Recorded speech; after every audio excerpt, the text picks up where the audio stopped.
Hello दोस्तों, नमस्ते, प्रणाम। मैं आशा सरगम अपने यूट्यूब चैनल में आप सभी लोगों का स्वागत करती हूं और आप सब लोग से उम्मीद भी करती हूं कि आप लोग हमें सपोर्ट करेंगे, हमारी मदद करेंगे प्लीज़।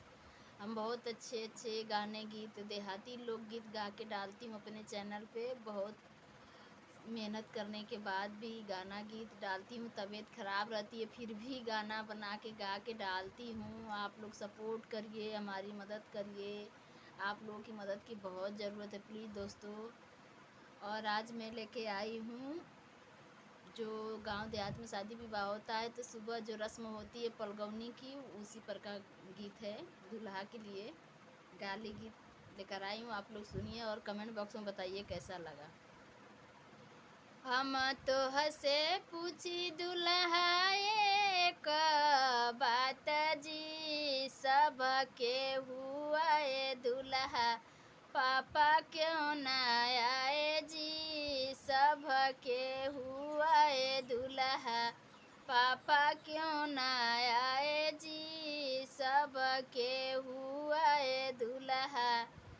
तुहरा जे मम्मी साले कुतिया बियाली जी, पापा भड़ुआ 14 साले सौरिया गोर जी, पापा भड़ुआ 14 साले सौरिया गोर जी, पापा भड़ुआ 14 साले। हम तो हसे पूछी भसरू एक बात जी, सब के हुआ दुल्हा भसरू क्यों न आए जी, सब के हुआ दुल्हा भसरू क्यों न आए जी, सब के हुआ दुल्हा।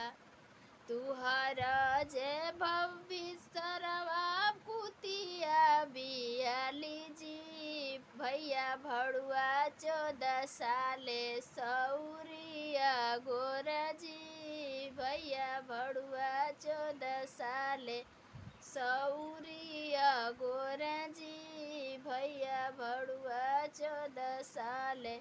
हम तो हसे पूछी दुल्हा कही बात जी, सब के हुआ दुल्हा भाई क्यों न आए जी, सब के हुआ दुल्हा देवर क्यों न आए जी, सब के हुआ दुल्हा।